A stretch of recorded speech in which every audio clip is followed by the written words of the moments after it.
You just been heartbroken maybe. You just been fired.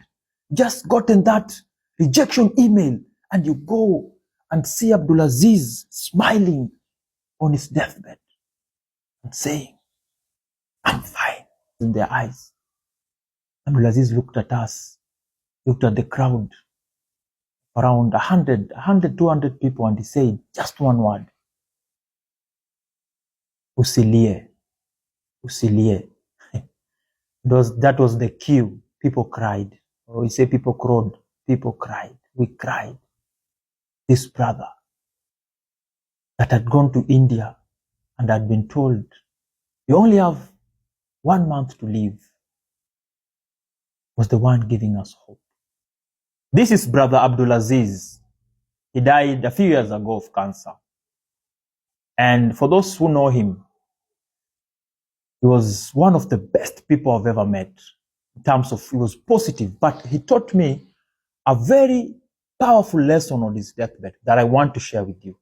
It's a long story. I hope you will listen to the end.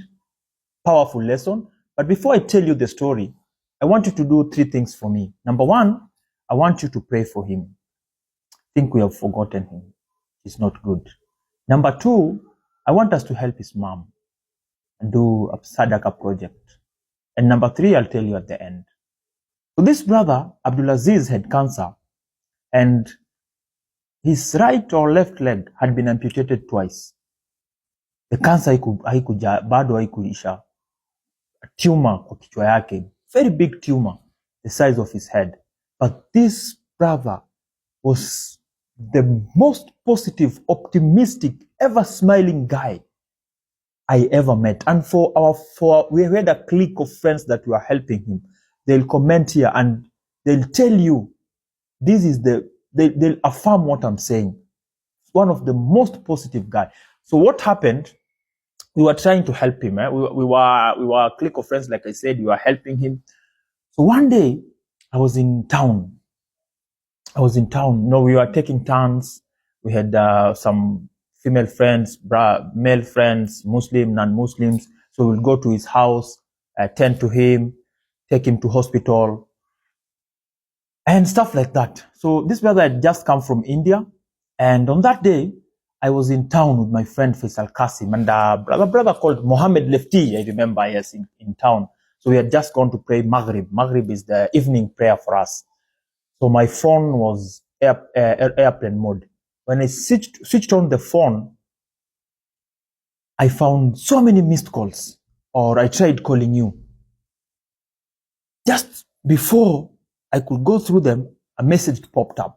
It was from one of the sisters, and it was in caps to emphasize the urgency.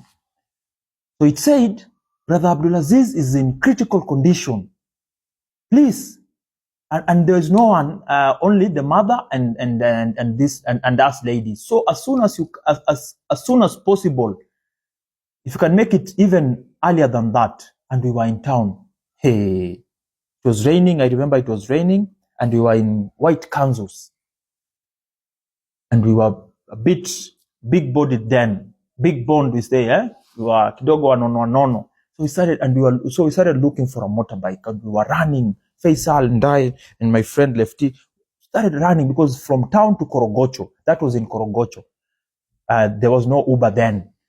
So what do? We jump on motorbikes, bio, up to Korogocho. We get to Korogocho, and hey, subhanallah.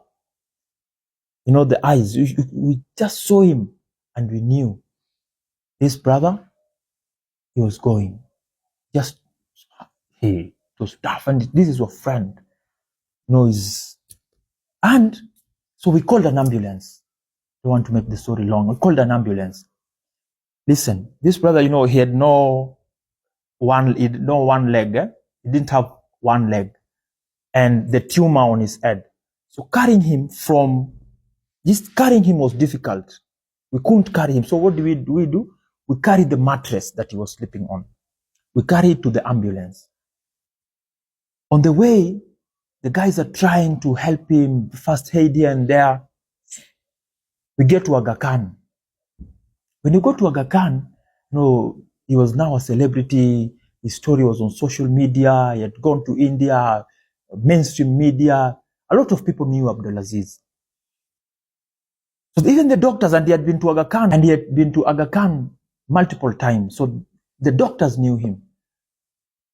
So we are waiting for the doctor, and the three of us are standing beside him on his bed, and our hearts just, beating. The heart is beating, we're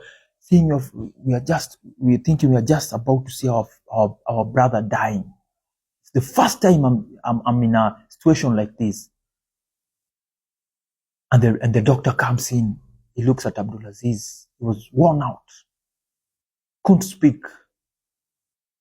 The doctor asks him, just, random, just like, just what we do, asks him, Abdulaziz, how are you? Abdulaziz could not speak, like I said, could not even move. So what did he do? He could not even smile, by the way. He just, opened his mouth and showed his front teeth like this, like he was smiling. No, it's not necessarily a smile, just couldn't even smile. He then looked at the doctor and did this. So we just looked at each other like this. We couldn't believe this brother that was on his deathbed was more positive than we were. So Abdulaziz, how are you doing? I'm fine. I'm fine. Hey, that was a powerful lesson. And, at that time, I was going through some things in my life. If someone would have asked me how I was doing, I don't know if I would have said, I am fine. In our midst, the sisters and the brothers that were attending to him, the friends, we were going through hardships. At that time, we were young people looking for jobs, getting rejection emails, getting fired, broke, trying to find love, get married, getting rejected. So there was a lot of issues, not in the collectively, but everyone had their own issues going on. And every time we went to see Abdulaziz, he was the one that would give us hope. The person that we were supposed to give hope was the person giving us hope. He was the person that you will go with your issues. You just been heartbroken, maybe. You just been fired. Just gotten that rejection email, and you go and see Abdulaziz smiling on his deathbed and saying, I'm fine. Always reminded us, respect your parents. Starting to tear up. I'll never forget one time we had an event. There was a fundraiser. We did it at St. John's Catholic Church. They had a big arena, outdoor arena. So we invited our friends, and people were speaking there. Remember, I spoke there. So many people, MC Toothbrush, and we were fundraising for him because because it was expensive to take care of him. So people spoke. It was a very emotional event. When Abdulaziz got on the stage, I don't know which is which, and he was given, I remember I was standing beside him, and I handed him the mic. And everyone was teary. Everyone was, there are tears in their eyes. Abdulaziz looked at us, looked at the crowd, around 100, 200 people, and he said just one word. Usilie. Usilie. That was the cue. People cried. Or we say people crowed. People cried. We cried. this brother that had gone to India and had been told, you only have 1 month to live, was the one giving us hope, was the one telling us, usilie, don't cry. Making this video, whenever you see this, if you see this post, please make dua. Like I said, 3 things. I'll say the third one at the end. Number 1, I said, make dua or pray for Abdulaziz. Number 2, I want us to go visit his mom. We have abandoned her. And number 3, especially for the Muslims, and even if you are a non-Muslim, you are not a Muslim and you want to chip in, there's something we call Sadaqatul Jariyah. It's where we build a madrasa, we drill a borehole, We just help a community project that is ongoing, which we call it Sadaqatul Jariyah, which is ongoing charity that will benefit him wherever he is. I don't know how life is where Abdulaziz is. I just pray for him. Made an impression, taught me a lot of things on his deathbed. I was way older, even more learned than he was, more experienced, but it taught me a powerful lesson in life.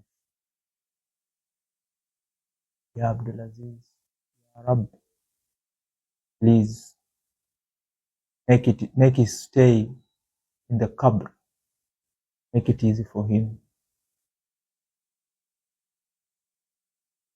Forgive him of his sins and grant him Jannah. Don't have the strength to say unaweza ama tunaweza. Leave it that to you. Pamoja, tukikuja pamoja to help Abdulaziz, tutaweza biidhnillah.